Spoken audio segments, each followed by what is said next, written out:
ప్రతిరోజు 1,70,00,000 వ్యూస్ తో తెలుగు వాళ్ళున్న ప్రతి చోటికి దూసుకుపోతున్న ఆదాన్ నెట్వర్క్ లో మీ బ్రాండ్స్ ని మీ వ్యాపారాన్ని ప్రమోట్ చేసుకోవాలనుకుంటున్నారా? అయితే కింద ఉన్న నంబర్ కి కాల్ చేయండి. నమస్తే, వెల్కమ్ టు ఆదాన్. నమస్తే మధుసూదన్ రెడ్డి గారు. నమస్కారం కిషోర్ కుమార్ గారు. మధుసూదన్ రెడ్డి గారు, ఈరోజు ఒక అద్భుతమైనటువంటి అంశం గురించి మనం మాట్లాడాలి. మాజీ ప్రధాని మన్మోహన్ సింగ్ గారు నిన్న రాత్రి కన్నుమూశారు. మన్మోహన్ సింగ్ అనగానే సరే, యూపీఏ పాలన 10 ఏళ్ళు ప్రధానమంత్రిగా చేశారు, అనేక మంచి చెడు అన్నీ కనిపిస్తాయి. కానీ అంతకు మించి ఆయన బాల్యం కానివ్వండి, ఆయన విద్యాభ్యాసం కానివ్వండి, ఒక గొప్ప అధ్యాపకుడిగా ఆయన సాధించినటువంటి విజయాలు కానివ్వండి, ఆయన దేశాన్ని గట్టెక్కించినటువంటి తీరు కానివ్వండి, 10 ఏళ్ల పరిపాలనా కాలంలో మనం చెడు చూసాం, కొన్ని అంశాలు మాట్లాడుకున్నాం, అంతకు మించున్నటువంటి మంచి కానివ్వండి, ఇవన్నీ చాలా సందర్భాల్లో చర్చకు రావాల్సింది. ఎందుకో మరి కాంగ్రెస్ మీద కోపంతోటో లేదంటే ఆ పార్టీ విధానాలు నచ్చకో మంచి కన్నా ఆయనలో ఉన్నటువంటి గొప్ప సుగుణాల కన్నా చెడే ఎక్కువగా ప్రచారం. అంటే ఆయన చెడని కాదు, ఆ పార్టీ చెడే ఎక్కువగా ప్రచారం. కాసేపు ఆ అన్ని అంశాలు పక్కన పెట్టి మన్మోహన్ సింగ్ యొక్క గొప్పతనం, ఆయన ఖ్యాతి గురించి, ఆయన సాధించిన విజయాల గురించి చర్చించుకునే ప్రయత్నం అయితే మనం చేద్దాం. ఈ సందర్భంగా ఇదే మనం ఆ మహనీయునికి ఇచ్చేటటువంటి నివాళిగా భావిద్దాం. ఏమంటారు మీరు? మౌనముని దేశ ఆర్థిక ప్రగతికి బాటలు వేసినటువంటి మహోన్నతుడు, మహానుభావుడు డాక్టర్ మన్మోహన్ సింగ్ గారు. కానీ దేశ విభజన చేసిన గాయాల నుండి భారతావనిలో వికసించినటువంటి అపురూపమైనటువంటి వ్యక్తి. అటువంటి వ్యక్తి మళ్ళీ ఈ దేశానికి ప్రధానమంత్రిగా దొరకతడని నేను భావించటం లేదు. కానీ మన్మోహన్ సింగ్ గారు చేసినటువంటి మంచిని రాజకీయాలకు అతీతంగా ఆయన చేసిన కృషి, భరతమాత కన్న ముద్దు బిడ్డగా ఆయన ఒక చిన్న కుటుంబంలో పుట్టి ఆయన అధిరోహించిన శిఖరాలు లేవంటే అతిశయోక్తి లేదు. ఆయన జననం చూసుకుంటే 1932లో 9వ నెల 26వ తేదీన ఆయన జన్మించడం జరిగింది. ఇప్పుడు అఖండ భారత్లో ఆయన జననం ఇప్పుడు పాకిస్తాన్లో ఉంది. పాకిస్తాన్లో గహ్ అనేటటువంటి ఆ గ్రామంలో జన్మించినటువంటి దేశ విభజన ఫలితంగా పాకిస్తాన్ని వదిలి అందరి పౌరులాగా, అది వేరే కథ, వాళ్ళు ఉత్తరాఖండ్కి రావడం జరిగింది. ఈ ఉత్తరాఖండ్కి వచ్చేసి అక్కడ ఒక సంవత్సరం కాలం ఉండు మళ్ళీ అమృత్సర్, పంజాబ్లోని అమృత్సర్ పట్టణానికి రావడం జరిగింది. ఇప్పుడు తల్లిదండ్రులు చూసుకుంటే గుర్ముఖ్ సింగ్ కోహ్లీ, అమృత్ కౌర్ దంపతులకు జన్మించిన ఆణిముత్యం. కాబట్టి చిన్నతనంలోనే తల్లిని కోల్పోయి అమ్మమ్మ దగ్గర చేరి అమ్మమ్మ పెంపకంలో ఉన్నతమైన విద్యాభ్యాసలో అభ్యసించినటువంటి వాడు మన మన్మోహన్ సింగ్ గారు, మౌనముని. ఈ దేశ ఆర్థిక ప్రగతికి మూలాధారమైనటువంటి వ్యక్తి. కాకపోతే ఏంటంటే వాళ్ళ అమ్మమ్మ తను ఉన్న ఊళ్ళో స్కూల్ కూడా లేనటువంటి దుస్థితి నాటి పరిస్థితి. తన స్నేహితులతో కలిసి 5 కిలోమీటర్లు నడుచుకుంటూ పోయి విద్యాభ్యాసం కొనసాగించినటువంటి నాటి పరిస్థితులు.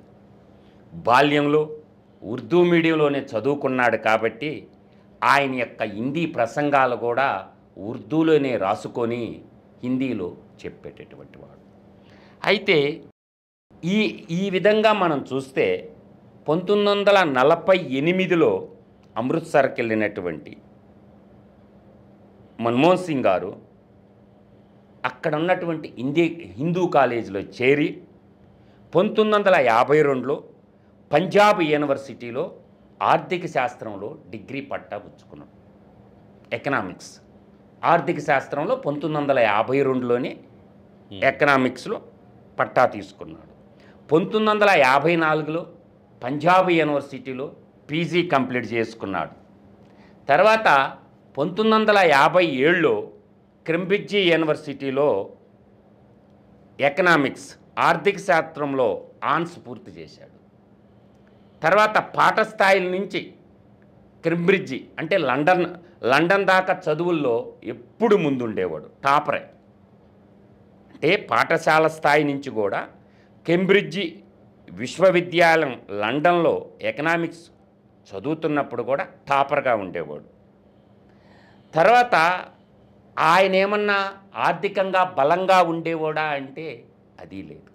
స్కాలర్షిప్పులతోనే తన విద్యాభ్యాసాన్ని కొనసాగించినటువంటి వ్యక్తి అతి సామాన్యుడు మన మన్మోహన్ సింగ్ గారు. తర్వాత డాక్టరేట్ కంప్లీట్ చేసిన తొలి ప్రధాని భారతదేశానికి. డాక్టరేట్ కంప్లీట్ చేసిన తొలి ప్రధాని భారతదేశానికి.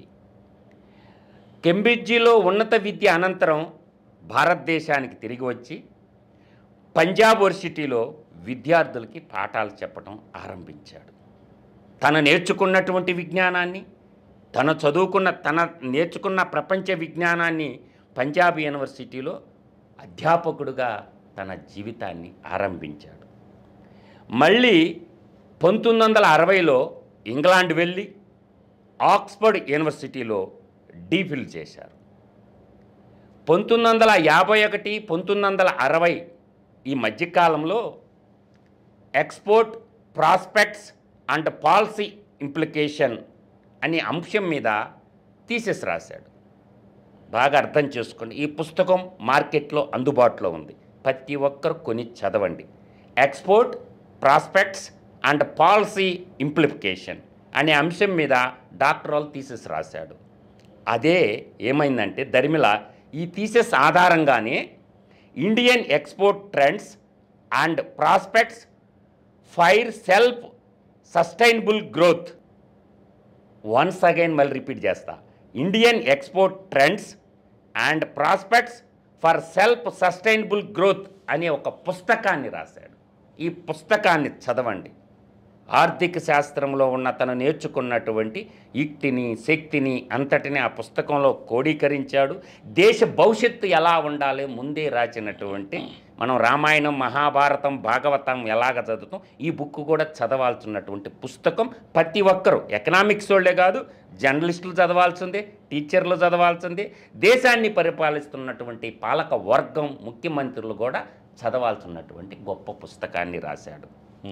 డీఫిల్ పూర్తయ్యాక ఇండియాకు వచ్చి పంజాబ్ యూనివర్సిటీలో మళ్ళీ రీడర్గా పనిచేశారు. తర్వాత 1963 నుంచి 1960 దాకా ఆర్థిక శాస్త్ర ఆచార్యుడిగా వ్యవహరించాడు. తర్వాత 1966 నుంచి 1969 దాకా United Nation Conference and Trade and డెవలప్మెంట్కు పనిచేశారు. యునైటెడ్ నేషన్స్లో, యుఎన్ఓలో United Nation Conference on Trade and డెవలప్మెంట్కి పనిచేశారు 1966 నుంచి 1969 దాకా. అంటే ఆషామాష వ్యవహారమా కిషోర్ గారు? చూడండి, ఇలా చెప్తూ ఉంటే మహానుభావుడు. ఇప్పుడున్న దేశ ప్రధాని కానీ అంతకుముందు దేశ ప్రధానులు ఇంత చేసినటువంటి వ్యక్తి ఇంకా కొనసాగిస్తాను, ఇంకా చాలా ఉంది. తర్వాత బ్యూరోక్రాట్గా ప్రస్థానం ఇప్పుడు చెప్తున్నా నేను. ఆర్థికవేత్తగా ఆయన ప్రతిభను గుర్తించి అప్పటి కాంగ్రెస్ ఎంపీ లలిత్ నారాయణ్ మిశ్రా ఆయన్ను విదేశీ వాణిజ్య శాఖలో సలహాదారుడుగా నియమించుకున్నారు. మన ప్రభుత్వాల్లో కూడా సలహాదారులుగా పనిచేశారు కొంతమంది. సకల శాఖలని పరిపాలించినటువంటి సలహాదారులుగా వచ్చి సకల శాఖల్ని పరిపాలించిన యోధులను చూసాం మన తెలుగు నేల మీద. విన్నావా కన్నావా? కాబట్టి ఆర్థికవేత్తగా ఆయన ప్రతిభను గుర్తించి అప్పటి కాంగ్రెస్ ఎంపీ లలిత్ నారాయణ్ శర్మ ఆయన్ను విదేశ వాణిజ్య శాఖలో సలహాదారులుగా నియమించారు. బ్యూరోక్రాటర్గా మన్మోహన్ సింగ్ ప్రస్థానం ఆ విధంగా స్టార్ట్ అయింది.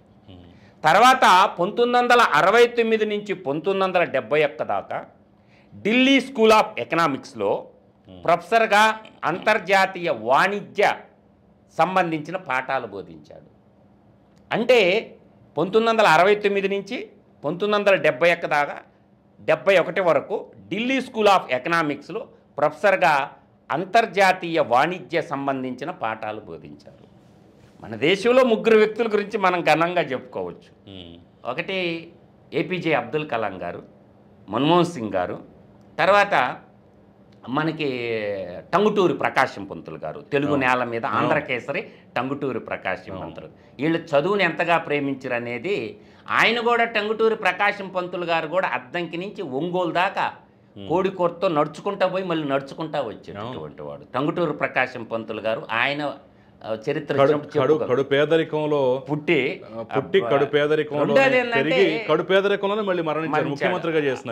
తర్వాత టంగుటూరు ప్రకాశం పంతులు గారు వాళ్ళ అమ్మ ఇల్లు రోజు ఒక ఇంట్లో పుటకులు పెట్టించి విదేశాలు లండన్ వెళ్ళి చదువుకొని 100 కోట్లు సంపాదించిన చివరికి తను ఒక రాష్ట్రానికి ముఖ్యమంత్రిగా పనిచేసి చివరికి కడు పేదరికంలో నిరుపేదలో చనిపోయాడు అన్నమాట. అంటే ఏపీజే అబ్దుల్ కలాం గారు ఒకరు, మన్మోహన్ సింగ్ గారు ఒకరు, మనకి మన తెలుగు గడ్డ మీద నడయాడినటువంటి మా ఆంధ్ర రాష్ట్రానికి తొలి ముఖ్యమంత్రి అయినటువంటి బ్రిటిషులకు కూడా గుండెలు చూపించినాడు, తుపాకీ గుండెకి గుండె చూపించినటువంటి వాడు టంగుటూరి ప్రకాశం. ఈ ముగ్గురు వ్యక్తుల గురించి మనం మర్చిపోకూడదు ఎప్పుడు కూడా. తర్వాత ప్రభుత్వం, ఇప్పుడు ప్రభుత్వంలోకి వచ్చారు. 1972లో ప్రధాన ఆర్థిక శాఖ సలహాదారుడిగా నియమితులయ్యాడు. 1976లో ఆర్థిక శాఖ కార్యదర్శిగా నియమితులయ్యారు. 1980-82 నడుమ ప్రణాళిక సంఘంలో కూడా పనిచేశారు. తర్వాత 1982 నాటి కేంద్ర ఆర్థిక మంత్రి ప్రణబ్ ముఖర్జీ 1982లో బెంగాల్ అయినటువంటి ట్రబుల్ షూటర్ కాంగ్రెస్ పార్టీకి ప్రణబ్ ముఖర్జీ గారు ఈయన్ని ఆర్బీఐ గవర్నర్గా నియమించడం జరిగింది. రిజర్వ్ బ్యాంక్ ఆఫ్ ఇండియా గవర్నర్గా నియమించి 3 సంవత్సరాలు 1985 వరకు ఆర్బీఐ గవర్నర్గా ఈ భారతదేశానికి సేవలు అందించాడు. తర్వాత 1985 నుంచి 87 నడుమ ప్రణాళికా సంఘం ఉపాధ్యక్షుడిగా కూడా పనిచేయటం జరిగింది. తర్వాత 1987 నుండి 1990 దాకా 3 సంవత్సరాలు జెనీవాలో economics policy think tank south కమిషన్కు సెక్రటరీ జనరల్గా వ్యవహరించారు. జెనీవాలో economics policy think tank south కమిషన్కు సెక్రటరీ జనరల్గా కూడా పనిచేశాడు. అంటే ఒక రకంగా ప్రపంచానికి పనిచేసినటువంటి వాడు. తర్వాత భారత్కు తిరిగి వచ్చి 1990 నవంబర్లో అప్పటి ప్రధాని చంద్రశేఖర్కి ఆర్థిక సలహాదారులుగా పనిచేశాడు. తర్వాత 1991లో ప్రభుత్వం ఆయన్ని 1991లో ఏం చేసిందంటే యూనివర్సిటీ గ్రాంట్ కమిషన్ చైర్పర్సన్గా ఆయన్ని నియమించడం జరిగింది 1991లో. ఇప్పుడున్న యూనివర్సిటీ గ్రాంట్ యూజీసీకి గ్రాంట్ కమిషన్ చైర్మన్గా నియమించడం జరిగింది. ఇందుకు ఆయన మంచి విద్యావేత్త, మంచి ఆర్థికవేత్త కాబట్టి నియమించడం జరిగింది. తర్వాత 1991 జూన్లో అప్పుడు పివి నరసింహరావు మన తెలుగు నేల బిడ్డ, మన తెలంగాణ బిడ్డ, రాయలసీమ గడ్డ నుంచి ఆయన ఎన్నుకోబడింది. రాయలసీమ నుంచి ఎన్నుకున్నాడు. మన తెలంగాణ ముద్దు బిడ్డ, బహుభాషా కోవిదుడు. మైనారిటీ గవర్నమెంట్ ఉన్నది. మైనారిటీ గవర్నమెంటు పివి నరసింహరావు నడిపించాల్సి ఉన్నప్పుడు అప్పుడు ఈయన్ని ఆర్థిక శాఖలోకి తీసుకోవడం జరిగింది. అంటే బహుభాషా కోవిదుడు, తర్వాత ఈయన మైనారిటీకి సంబంధించిన సిక్కు తెగతకి సంబంధించినటువంటి వ్యక్తి. మైనారిటీ గవర్నమెంట్లో ఒక మైనారిటీ ఆర్థిక సలహాదారుడిగా ఉండి ఆయన చేసిన మంత్రి అయ్యాడు. మన్మోహన్ సింగ్ ఆర్థికవేత్త అవసరమని భావించి మన్మోహన్ సింగ్ కాళ్ళు పెట్టుకుంటే ఆయన వచ్చి ఆర్థిక మంత్రిత్వ బాధ్యతలు స్వీకరించడం జరిగింది. మన దేశ ద్రవ్యలోటు ఆనాటికి జీడిపిలో 8.5% ద్రవ్యలోటు ఉన్నది. తర్వాత కరెంటు ఖాతా లోటు 3.5% కరెంటు ఖాతా లోటు ఉన్నట్టు పరిస్థితుల్లో పగ్గాలు చేపట్టడం జరిగింది. మన దేశానికి విదేశీయ మారక ద్రవ్య నిల్వలు కేవలం 2 వారాల పాటే ఉన్నాయి, మనకి లేవు. ఏంది $100 కోట్ల ఉన్నటువంటి దుస్థితి 2 వారాలు. అంటే క్రూడ్ ఆయిల్ తెచ్చుకోవాలంటే విదేశీ మారక ద్రవ్య నిల్వలు ఉండాలి కదా. అధోగతి పాలైనటువంటి దుస్థితి నాటి పరిస్థితి నుంచి మన్మోహన్ సింగ్ గారు దేశానికి ఏ విధంగా చేర్చాడనేది నేను ముందు చెప్తున్నా. తర్వాత మీకు అప్పుడు సరళీకరణ, ప్రైవేటీకరణ, ప్రపంచీకరణ, సరళీకరణ, లిబరలైజేషన్, ప్రైవేటలైజేషన్, గ్లోబలైజేషన్, ఈ 3 గుర్తుపెట్టుకోండి. దీన్ని ఎల్పిజి అంటారు. Liberalisation, ప్రైవేటలైజేషన్, globalisation. ఎల్పిజి బాట పట్టించి దేశ ఆర్థిక ముఖ చిత్రాన్ని మార్చేశాడు. అర్థమవుతుందా? తర్వాత 2009లో ప్రధానిగా ఆయన తొలి పదవీ కాలం పూర్తయ్యే సమయానికి మన దేశ విదేశీయ మారక ఫస్ట్ ఏం చెప్పుకున్న $100 కోట్ల ఆ రోజు పరిస్థితి. ఎప్పటి పరిస్థితి ఆనాటు. తర్వాత $600 బిలియన్ స్థాయికి తీసుకుపోయాడు. ఎక్కడ $100 కోట్ల $600 బిలియన్ స్థాయికి తీసుకుపోయాడు. ఎంత గొప్ప ఆర్థికవేత్త అనేది దీన్ని బట్టే మనకు అర్థమైపోతుంది. తర్వాత నాడు ఆర్థిక మంత్రిగా తీసుకున్న నిర్ణయాలే అందుకు పునాదురాళ్ళు వేయటంలో సందేహమే లేదు. ఆయన ఆర్థిక మంత్రిగా తీసుకున్నటువంటి నిర్ణయాల కారణంగానే లిబరలైజేషన్, ప్రైవేటలైజేషన్, గ్లోబలైజేషన్లో భాగంగా $600 బిలియన్ దానికి చేర్చగలిగినాడు. నాటి ఆయన ఆర్థిక మంత్రిగా ఉండి మళ్ళీ ప్రధానమంత్రి కావటం వల్ల జరిగినటువంటి. తర్వాత ప్రధానిగా, ఈ దేశ ప్రధానిగా మన్మోహన్ సింగ్ గారు సాధించినటువంటి విజయాలేంటి? అనూహ పరిస్థితుల్లో 2004 మే 22న ఈ దేశ ప్రధానిగా పగ్గాలు చేపట్టడం జరిగింది మన్మోహన్ సింగ్ గారు. 2014 దాకా ఆ పదవిలో ఆయన కొనసాగారు. ఇది వాస్తవం. 2007లో అత్యధికంగా 9% వృద్ధి రేటు మైలురాయిని దాటించాడు. 2007లో జీడిపి గ్రోత్ రేటు 9% తీసుకుపోయాడు. ఒకప్పుడు నేనేం చెప్పాను? 8.5% ద్రవ్యలోటు ఉన్న, 3.5% కరెంటు లోటు ఉన్న అటువంటి దేశాన్ని జీడిపి గ్రోత్ రేటు 9% 2007లో తీసుకుపోయారు. ఒకానొక సందర్భంలో 11% డబుల్ డిజిట్ కూడా దాటిచ్చాడు మన్మోహన్ సింగ్ కాలం. తర్వాత ఇక్కడ మనకి చట్టాలు ఏం చేశాడయ్యా ఇది కూడా తెలుసుకోవాలిగా. జాతీయ ఉపాధి హామీ చట్టం ఆయన తెచ్చింది. సమాచార హక్కు చట్టం దేశ చరిత్రలో కొత్త అధ్యాయానికి లిఖించిన. అవినీతి పరుల్లో గుండెల్లో రైళ్లు పరిగెత్తడానికి, అవినీతిని వెలికి తీయటానికి సమాచార హక్కు చట్టం ఎలా పనిచేసిందో మనందరికీ తెలుసు. జాతీయ ఆహార భద్రతా చట్టం తెచ్చాడు 2013లో. తర్వాత ఆధార్ కానీ, పంటల బీమా పథకం కానీ, 2009లో విద్యా హక్కు చట్టం కానీ అమల్లోకి తెచ్చినటువంటి మహోన్నతుడు ఆయనే కదా. ఇవన్నీ వాస్తవాలే కదా, ఇవన్నీ నిజాలే కదా. ఇవన్నీ చెప్తారా? చెప్పరు. తర్వాత ఇక్కడ చూడండి, మనకి 8 ఐఐటీలు స్థాపించాడు. 8 ఐఐటీలు ఎక్కడెక్కడా సార్? ఆంధ్రప్రదేశ్లో హైదరాబాద్లో ఐఐటి, బీహార్లో ఐఐటి, గుజరాత్లో ఐఐటి, ఒడిశాలో ఐఐటి, పంజాబ్లో ఐఐటి, మధ్యప్రదేశ్లో ఐఐటి, తర్వాత రాజస్థాన్లో ఐఐటి, హిమాచల్ ప్రదేశ్లో ఐఐటి. 8 ఐఐటీలు స్థాపించినటువంటి మహోన్నతుడు ఆయనే కదా. అవునా కాదా? ఇది వాస్తవమైనటువంటి కథే కదా.